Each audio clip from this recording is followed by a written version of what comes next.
ಚಾನಲ್ಗೆ ಸ್ವಾಗತ. ಎಲ್ಲರಿಗೂ ನಮಸ್ಕಾರ ಅಂತ ತಿಳಿಸುತ್ತಾ ತರಗತಿ 7 ಗದ್ಯ ಭಾಗ 1 ಪುಟ್ಟಜ್ಜಿ ಕತೆ ಹೇಳು. ಇದನ್ನು ಬರೆದಂಥವ್ರು ನಾವು ನಾರ್ಬರ್ಟ್ ಡಿಸೋಜ ಅವರು. ಈ ಪಾಠದ ಪ್ರಶ್ನೆ ಉತ್ತರಗಳು ಹಾಗೂ ಕವಿ ಪರಿಚಯನ ಇಲ್ಲಿ ನೋಡೋಣ. ಈ ವಿಡಿಯೋ ಇಷ್ಟವಾದರೆ ಪ್ಲೀಸ್ ನಮ್ಮ ಚಾನಲ್ಗೊಂದು ಲೈಕ್ ಮಾಡಿ, ಸಬ್ಸ್ಕ್ರೈಬ್ ಮಾಡಿ, ಶೇರ್ ಮಾಡಿ ಅಂತ ಹೇಳ್ತಾ ಮೊದಲನೇದಾಗಿ ಕವಿ ಪರಿಚಯ. ಹೆಸರು ಡಾಕ್ಟರ್ ನಾರ್ಬರ್ಟ್ ಡಿಸೋಜ ಅವರು. ಜನನ ಜೂನ್ 1932 ಜನಿಸಿದರು. ಪೋಷಕರು ತಂದೆ ಎಫ್ ಡಿಸೋಜ್, ತಾಯಿ ರೂಫಿನಾ ಡಿಸೋಜ್. ಕಾದಂಬರಿಗಳು ಇವರು 37ನೇ ಕಾದಂಬರಿ ಬರೆದಿದ್ದಾರೆ. ಅದರಲ್ಲಿ ಮುಖ್ಯವಾಗಿ ಕಾಡಿನ ಬೆಂಕಿ, ದ್ವೀಪ. ಪ್ರಶಸ್ತಿಗಳು ರಜತ ಕಮಲ ಹಾಗೂ ಸ್ವರ್ಣ ಕಮಲ, ಕರ್ನಾಟಕದ ಸಾಹಿತ್ಯ ಅಕಾಡೆಮಿ ಪ್ರಶಸ್ತಿ, ಕರ್ನಾಟಕದ ರಾಜ್ಯೋತ್ಸವ ಪ್ರಶಸ್ತಿ ಇತ್ಯಾದಿ. ಇವರು ಸಮ್ಮೇಳನದ ಅಧ್ಯಕ್ಷರು. ಜನವರಿ 2014ರಲ್ಲಿ ಮಡಿಕೇರಿಯಲ್ಲಿ ನಡೆದ ಅಖಿಲ ಭಾರತ ಕನ್ನಡ ಸಾಹಿತ್ಯ ಸಮ್ಮೇಳನದ ಅಧ್ಯಕ್ಷರಾಗಿದ್ದರು.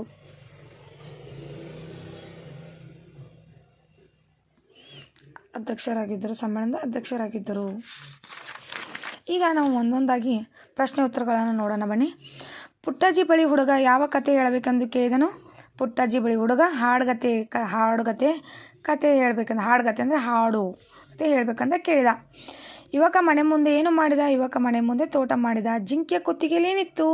ಜಿಂಕೆಯ ಕುತ್ತಿಗೆಯಲ್ಲಿ ಒಂದು ಗೆಜ್ಜೆ ಇತ್ತು. ಹುಲಿ ಸೋತು ಏನು ಮಾಡಿತು. ಹುಲಿ ಸೋತು ಪಲಾಯನ ಮಾಡಿತು. ಯುವತಿ ಕರೆದುಕೊಂಡು ಹೋಗುತ್ತೇನೆ ಎಂದಾಗ ಚುಕ್ಕಿ ಏನು ಮಾಡಿತು. ಯುವತಿ ಕರೆದುಕೊಂಡು ಹೋಗುತ್ತೇನೆ ಎಂದಾಗ ಚುಕ್ಕಿ ಹೋಗಿ ಯುವಕನ ಮನೆಯೊಳಗೆ ಅವಿತುಕೊಂಡಿತು. ಹಳ್ಳದ ದಂಡೆ ಮೇಲಿನ ಊರು ಏನಾಯಿತು. ಹಳ್ಳದ ದಂಡೆ ಮೇಲಿನ ಊರು ಬೆಳೆಯಿತು. ಈಗ ಕೊಟ್ಟಿರೋ ಪ್ರಶ್ನೆಗೆ 3 ವಾಕ್ಯದಲ್ಲಿ ಉತ್ತರಿಸಿದ್ದಾರೆ. ಹಳ್ಳ ಹರಿದು ಊರ ಜನರು ಏನು ಮಾಡಿದರು. ಹಳ್ಳದ ಹರಿದು ಊರ ಜನರು ಘೋಷಿಸಿದ ಮತ್ತು ಪೋಷಿಸಿದ ಮತ್ತು ಊರಿಗೆ ಸೊಬಗು ತಂದ ಕೊಟ್ಟಿದೆ. ಊರಿನಲ್ಲಿ ಎಲ್ಲ ಕಡೆಗೆ ಹಸಿರು ಬೆಳೆಯಲಿಕ್ಕೆ ಕಾರಣವಾಯಿತು. ಯುವಕ ಹಳ್ಳದ ಬಳಿಗೆ ಬಂದು ಏನು ಮಾಡಿದನು. ಯುವಕ ಹಳ್ಳದ ಬಳಿಗೆ ಬಂದು ನೋಡಿದ. ಅಲ್ಲೇ ಪ್ರಶಾಂತ ವಾತಾವರಣಕ್ಕೆ ಮನಸೋತು ಅಲ್ಲೇ ಇರಲು ನಿರ್ಧರಿಸಿದನು. ಹಳ್ಳದ ಪಕ್ಕದಲ್ಲಿ ಒಂದು ಮನೆಯನ್ನು ಕಟ್ಟಿಕೊಂಡನು. ಮನೆಯ ಮುಂದೆ ಒಂದು ತೋಟ ಮಾಡಿ ಅದರಲ್ಲಿ ತನಗೆ ಏನು ಬೇಕು ಅದನ್ನು ಬೆಳೆಸಿದನು. ಹುಲಿ ಮತ್ತು ಯುವಕನ ನಡುವೆ ನಡೆದ ಸಂಭಾಷಣೆ ಏನು. ಹುಲಿ ಮತ್ತು ಯುವಕನ ನಡುವೆ ನಡೆದ ಸಂಭಾಷಣೆ ಹೀಗಿತ್ತು. ಹುಲಿ ಹೇಳುತ್ತೆ, ಏ ಯುವಕ, ಈ ಜಿಂಕೆ ನನ್ನ ಆಹಾರ. ನೀನು ಇದಕ್ಕೆ ರಕ್ಷಣೆ ನೀಡಿದರೆ ಅದು ಅರಣ್ಯ ನಿಯಮಕ್ಕೆ ವಿರೋಧವಾಗುತ್ತದೆ. ಜಿಂಕೆಯನ್ನು ಬಿಟ್ಟು ಕೊಡು ಎಂದಿತು. ಜಿಂಕೆಯನ್ನು ನೋಡಿದ ಯುವತಿ ಏನು ಮಾಡಿದಳು. ಜಿಂಕೆಯನ್ನು ನೋಡಿದ ಯುವತಿ ಅದನ್ನು ತಬ್ಬಿ ಹಿಡಿದಳು. ಜಿಂಕೆಯು ಮುಖಕ್ಕೆ ತಾಗಿಸಿ ಅತ್ತಳು. ಯುವಕ ಚುಕ್ಕಿಯ ಬಗೆಗೆ ಯುವತಿಗೆ ಏನು ಹೇಳಿದನು. ಯುವಕ ಚುಕ್ಕಿಯ ಬಗೆಗೆ ಯುವತಿಗೆ ಅದನ್ನು ರಕ್ಷಿಸಿದ ಬಗೆಯನ್ನು ತಿಳಿಸಿದನು. ತನಗೂ ಹೋರಾಟದಲ್ಲಿ ತನಗಾದ ಗಾಯಗಳನ್ನು ತೋರಿಸಿದನು. ಚುಕ್ಕಿಯ ಕಾಡಿನಲ್ಲಿ ಮದ್ದು ಮಾಡಿದನು ಸಹ ಹೇಳಿದನು. ಈ ವಾಕ್ಯಗಳಲ್ಲಿ ಯಾರು ಯಾರಿಗೆ ಮತ್ತು ಹೇಳಿದರು ಎಂಬುದನ್ನು ಬರೆಯಿರಿ ಅಂತ ಹೇಳಿದ್ದಾರೆ. ಯಾವುದಾದರೊಂದು ಹಾಡುಗತೆ ಹೇಳು. ಯಾರು ಹೇಳಿದ್ದು. ಈ ಮಾತನ್ನು ಹುಡುಗನು ಹೇಳುತ್ತಾನೆ. ಯಾರಿಗೆ. ಹುಡುಗನು ಪುಟ್ಟಜ್ಜಿಗೆ ಈ ಮಾತನ್ನು ಹೇಳುತ್ತಾನೆ. ಏ ಯುವಕ, ಈ ಜಿಂಕೆ ನನ್ನ ಆಹಾರ. ಇದನ್ನು ಹೇಳಿದ್ದು ಯಾರು. ಈ ಮೇಲಿನ ಮಾತನ್ನು ಹುಲಿ ಹೇಳಿತು. ಯಾರಿಗೆ. ಈ ಮಾತು ಹುಲಿ ಯುವಕನಿಗೆ ಹೇಳಿತು. 3rd one, ಇದು ನಾವು ಸಾಕಿಕೊಂಡ ಜಿಂಕೆ. ಇದನ್ನು ಯಾರು ಹೇಳಿದರು. ಈ ಮಾತನ್ನು ಯುವತಿ ಹೇಳುತ್ತಾಳೆ. ಯಾರಿಗೆ. ಯುವತಿ ಈ ಮಾತನ್ನು ಯುವಕನಿಗೆ ಹೇಳುತ್ತಾನೆ. 4th, ನಾನು ಚುಕ್ಕಿಯನ್ನು ಬಿಟ್ಟು ಇರಲಾರೆ. ಯಾರು ಹೇಳಿದ್ದು. ಈ ಮಾತನ್ನು ಯುವಕ ಹೇಳುತ್ತಾನೆ. ಯಾರಿಗೆ. ಯುವಕ ಯುವತಿಗೆ ಈ ಮಾತನ್ನು ಹೇಳುತ್ತಾನೆ. ಕೆಳಗಿನ ನೀಡಿರುವಂತೆ ಸೂಚನೆ ಬರೆ ಅಂತ ಹೇಳಿದ್ದಾರೆ. ಈ ಪಾಠದಲ್ಲಿ ಬಂದಿರೋ ಪ್ರಾಣಿಗಳ ಹೆಸರನ್ನು ಪಟ್ಟಿ ಮಾಡಿ. ಜಿಂಕೆ, ಹುಲಿ, ಚಿರತೆ, ಕಾಡುಕೋಣ, ಆನೆ. ಇವು ಈ ಪಾಠದಲ್ಲಿ ಬಂದಂಥ ಪ್ರಾಣಿಗಳ ಹೆಸರು. ಈ ಪಾಠದಲ್ಲಿ ಬಂದಿರೋ ವ್ಯಕ್ತಿಗಳ ಹೆಸರು ಚುಕ್ಕಿ, ಮೊಲ, ರೇಖಾ, ಮೇರಿ, ಫಾತಿಮಾ. ಅಜ್ಜಿ ಮತ್ತು ಕತೆ ಹೇಳುವ ಹುಡುಗನ ಸಂಭಾಷಣೆ ಬರೀರಿ ಅಂತ ಹೇಳಿದ್ದಾರೆ. ಹುಡುಗ ಏನು ಮಾತಾಡ್ತಾನೆ. ಹುಡುಗ, ಪುಟ್ಟಜ್ಜಿ ಕತೆ ಹೇಳ್ತೀಯಾ ಅಂತ ಕೇಳ್ತಾರೆ. ಪುಟ್ಟಜ್ಜಿ ಹೇಳ್ತಾಳೆ, ಬಾ ಮಗ ಹೇಳ್ತೀನಿ, ಒಳ್ಳೆಯದೊಂದು ಕತೆಯ.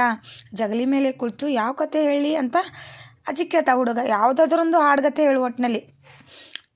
4ನೇದು ಯುವತಿಯ ನಡುವೆ ನಡೆದ ಸಂಭಾಷಣೆಯನ್ನು ಬರೆಯಿರಿ ಅಂತಾರೆ. ಯುವತಿ, ಇದು ನಾವು ಸಾಕಿಕೊಂಡ ಜಿಂಕೆ. ಇದರ ಮೇಲಿನ ಈ ಚುಕ್ಕಿಯ ಗುರುತಿಗೆ ಇದಕ್ಕೆ ಚುಕ್ಕಿ ಎಂದು ಕರೆದೆವು.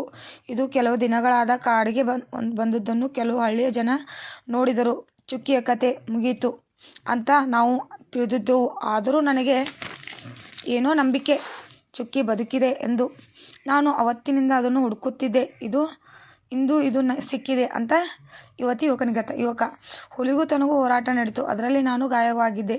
ಯುವತಿ, ಚಿಕ್ಕನ್ನಿನ ಚುಕ್ಕಿಯನ್ನು ಮನೆಯಲ್ಲೇ ದೊಡ್ಡದಾಗಿದೆ, ನಾನು ಚುಕ್ಕಿಯನ್ನು ಬಿಟ್ಟು ಇರಲಾರೆ, ಇದನ್ನು ಕರೆದು ಒಯ್ಯುತ್ತೇವೆ ಅಂತ ಇವತ್ತು ಹೇಳ್ತಾ. ಆಗ ಇವಾಗ ಹೇಳ್ತಾ, ನಾನು ಅದನ್ನು ಬಿಟ್ಟು ಇರಲಾರೆ, ಹುಲಿ ಬಾಯಿಂದ ಅದನ್ನು ಕಾಪಾಡಿದ್ದೇನೆ, ಈಗ ಇದನ್ನು ನಿಮಗೆ ಕೊಡಲಾರೆ. ಯುವತಿ, ಹಾಗಾದರೆ ನಾನು ಇಲ್ಲೇ ಇರುತ್ತೇನೆ ಚುಕ್ಕಿಯ ಜೊತೆಯಲ್ಲಿ. ಕೆಳಗಿನ ಪದಗಳಿಗೆ ಅರ್ಥ ಬರೀರಿ ಅಂದರೆ, ಪೊರೆ ಅಂದರೆ ಸಾಕೋದು, ಪ್ರಾಣಿಗಿಂಡಿ ಅಂದರೆ ಕಾಡಿನಲ್ಲಿರುವ ನೀರು ತುಂಬಿರುವ ಸ್ಥಳ, ಭಯ ಅಂದರೆ ಹೆದರಿಕೆ, ತೊಗಟೆ ಅಂದರೆ ಮರದ ಮೇಲಿನ ಹೊದಿಕೆ, ಮದ್ದು ಔಷಧಿ ಯಾವತ್ತಾದರೂ. ಹೊಂದಿಸಿ ಬರೀರಿ. ಪುಟ್ಟಜ್ಜಿ ಅಂದರೆ ಹುಲಿಗೂ ಯುವಕನಿಗೂ ಅಂತ ಐತಿ. ಕಾಡು, ಚುಕ್ಕಿ, ಮದ್ದು, ಹಳ್ಳದ ದಂಡೆ, ಜಗಲಿ ಈ ಕಡೆ, ಜಿಂಕೆ, ಸೊಪ್ಪು, ಸದೆ, ಬೇರು, ತೊಗಟೆ, ಕತೆ, ಹುಲಿ, ಚಿರತೆ, ಕಾಡು ಕೋಣ, ಊರು ಬೆಳೀತು. ಪುಟ್ಟಜ್ಜಿಗೆ